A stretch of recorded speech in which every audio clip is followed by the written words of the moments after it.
કેમ છો મિત્રો? જય યોગેશ્વર, જય સ્વામિનારાયણ, જય શ્રી કૃષ્ણ। હું છું શિલ્પાસ કિચન રેસિપીસમાં તમારું સ્વાગત કરું છું। ઢોકળા બનાવવા સાવ સરળ છે, છતાંય ઢોકળા બનાવતી વખતે ઘણાને પ્રોબ્લેમ આવે છે। તો આજે આપણે સરળ રીતે ખમણ ઢોકળા બનાવીશું, અને તેની બીજી ખાસિયત તો એ છે કે આપણે ઢોકળિયા વિના જ ખમણ ઢોકળા બનાવવાના છે, અને એકદમ સોફ્ટ ઢોકળા।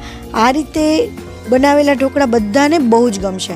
તો ચાલો આપણે ઢોકળાની રેસીપી જોઈએ ને એ પહેલાં મારે તમને એક વાત કહેવાની છે કે જો તમે મારી ચેનલને સબસ્ક્રાઈબ ના કરી હોય ને તો સબસ્ક્રાઈબ કરી લેજો, કેમ કે હું આવા જ નવા વિડીયો લાવતી રહું છું। અને બાજુમાં જે બેલ આવે ને એને પણ ઓન કરી દેજો, જેથી નવા વિડીયોની નોટિફિકેશન આવે અને નવો વિડીયો તમે તરત જોઈ શકો। અને હા, વિડીયો કેવો લાગ્યો ને એ મને કમેન્ટમાં જણાવજો। જો વિડીયો તમને થોડો પણ ઉપયોગી બને તો બીજા સાથે શેર જરૂર કરજો, જેથી એમને પણ ઉપયોગી બની શકે। તો ચાલો બનાવવાનું શરૂ કરીએ।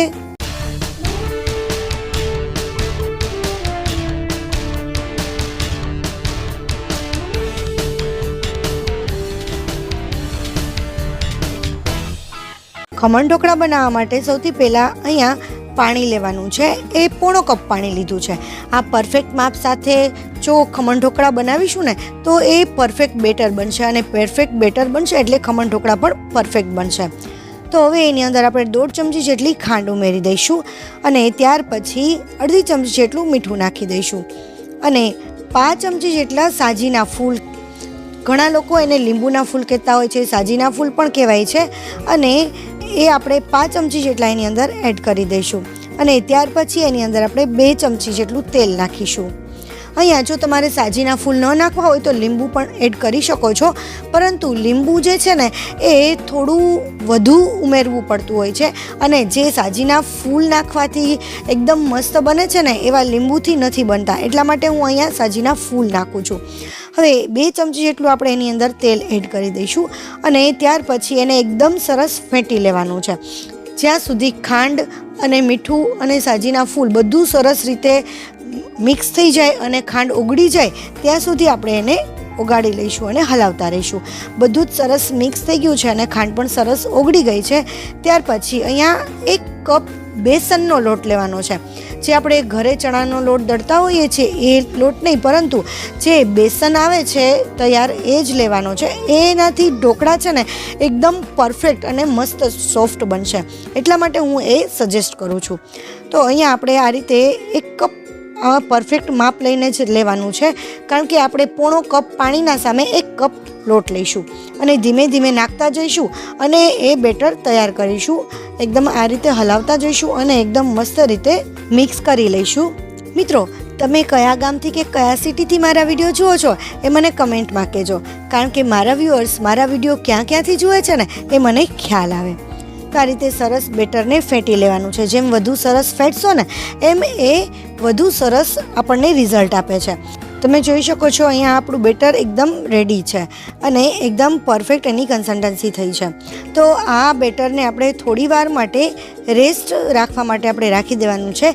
10 મિનિટ રેસ્ટ આપશો એટલે એકદમ મસ્ત એ તૈયાર થઈ જશે। 10 મિનિટ થાય ત્યાર પછી આપણે એની અંદર ખાવાનો સોડા એડ કરીશું।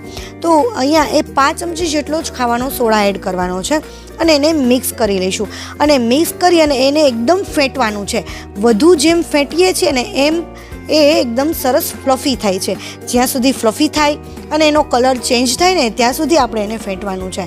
જો તમારે સોડા ન નાખવું હોય ને તો અડધી ચમચી ઈનો પણ એની અંદર એડ કરી શકો છો। કલર થોડો લાઇટ થયો ત્યાં સુધી ફેંટી લીધું છે અને આપણું બેટર તૈયાર છે। તો હવે અહીંયા મેં 2 ગ્લાસ લીધા છે, અને આ ગ્લાસની અંદર મેં એકદમ મસ્ત રીતે એને તેલ લગાડી લીધું છે અને એને ગ્રીસ કરી લીધા છે। પરફેક્ટ ગ્લાસ ગ્રીસ થઈ જવા જોઈએ, ક્યાંય બાકી રહી જશે તો ત્યાં આપણું બેટર ચોંટી જશે, અને પછી આપણે જ્યારે ઢોકળા કાઢીએ છીએ ને ત્યારે એ પ્રોપર નીકળશે નહીં, એટલા માટે બધી જગ્યાએ એકદમ પ્રોપર રીતે તેલ લગાડી લઈશું, અને આપણું જે બેટર છે ને એ ગ્લાસની અંદર નાખી દઈશું। અહીંયા આપણે અડધા ગ્લાસ ભરાઈને એવી રીતે ભરવાના છે, કારણ કે એ ઢોકળા છે આપણા એકદમ ફૂલાઈને ડબલ બને છે, એટલા માટે અડધા જ ગ્લાસ ભરીશું। હવે અહીંયા મેં એક તપેલાની અંદર આ રીતે સ્ટેન્ડ રાખી દીધું છે અને પાણી પણ ગરમ મૂકી દીધું હતું અને એ પાણી ઉકળવા લાગ્યું છે. તો આ સ્ટેન્ડની ઉપર મેં એક ડીશ રાખી દીધી અને મિત્રો અહીંયા મારે એલ્યુમિનિયમનું તપેલું છે ને એટલા માટે કાળું ન થાય ને એના માટે મેં લીંબુ પણ અંદર થોડું એવું નાખી દીધું છે. હવે સ્ટેન્ડ ઉપર આપણે ડીશ રાખી દઈશું, કોઈ પણ ડીશ ચાલે. તમારે કેટલા પ્રમાણમાં ઢોકળા છે તો એ પ્રમાણમાં તમે મોટી ડીશ પણ રાખી શકો છો, મોટું તપેલું પણ રાખી શકો છો. અહીંયા મારે 2 જ ગ્લાસ હતા એટલે મેં નાનું તપેલું અને નાની ડીશ રાખેલી છે. અહીંયા એકસાથે ઘણા બધા ઢોકળા તમે તૈયાર કરી શકો છો. અને આપણે તપેલાના માપની પરફેક્ટ ડીશ હોય ને એને ઢાંકી દઈશું અને 15 મિનિટ થવા દઈશું. ઢાંક્યા પછી ખોલવાનું નહીં. 15 મિનિટ પછી આપણે એક વખત ચેક કરી લઈશું. હવે અહીંયા ટૂથપીકથી અથવા તો ચપ્પુથી તમે ચેક કરી શકો છો, પરંતુ મારે અત્યારે જુઓ મેં 15 મિનિટ થઈ છે છતાં ટૂથપીક થોડી એવી ખરાબ થઈ છે, એટલા માટે ફરીથી ઢાંકી અને એક વખત રાખી દઈશું અને 5 મિનિટ પછી ફરીથી ખોલી અને એક વખત ચેક કરી લઈએ. તો અહીંયા જે હું ટૂથપીક નાખું છું ચપ્પુ વડે પણ તમે ચેક કરી શકો છો. અહીંયા અત્યારે મારી જે ટૂથપીક છે એકદમ સરસ ક્લીન બહાર નીકળી છે. તો આ રીતે ક્લીન બહાર નીકળે એટલે આપણે ઢોકળા તૈયાર છે.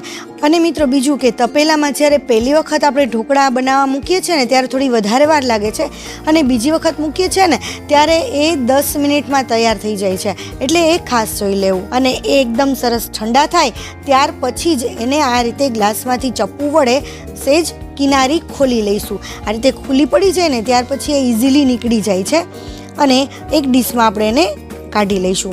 તમે જોઈ શકો છો એકદમ મસ્ત એવા ફૂલાઈ અને રેડી થઈ ગયા છે. આપણો અડધો ગ્લાસ બેટરનો ભરેલો હતો એની જગ્યાએ આખો ગ્લાસ ઢોકળા બનીને તૈયાર છે. તો આ રીતે તમે ગમે એટલા ઢોકળા એકદમ ફટાફટ રેડી કરી શકો છો. અને અહીંયા હું તમને બતાવી દઉં, ઢોકળા છે એકદમ સોફ્ટ બન્યા છે અને આ રીતે હાથેથી જેમ તોડીએ ને એમ તરત ને તરત તૂટી જાય છે. એકદમ મસ્ત એવા ફ્લફી તમે જોઈ શકો છો, એકદમ સરસ. અને કટ કરીને પણ હું તમને એની સોફ્ટનેસ બતાવી દઉં. મિત્રો તમને મારી રેસીપી ગમી હોય કે થોડી પણ ઉપયોગી બની હોય ને તો લાઈક ના કરો ને તો કાંઈ નહીં, પરંતુ તમે તમારા ફેમિલી મેમ્બર કે ફ્રેન્ડ સર્કલ સાથે શેર જરૂર કરજો જેથી એમને પણ ઉપયોગી બની શકે. અને હા, જો ચેનલને સબસ્ક્રાઈબ ના કર્યું હોય તો આવા જ નવા વિડીયો જોવા માટે ચેનલને સબસ્ક્રાઈબ પણ કરી લેજો. Thank you for watching. નવી રેસીપી અને નવા વિડીયો સાથે ફરીથી મળીશું. ત્યાં સુધી બાય બાય.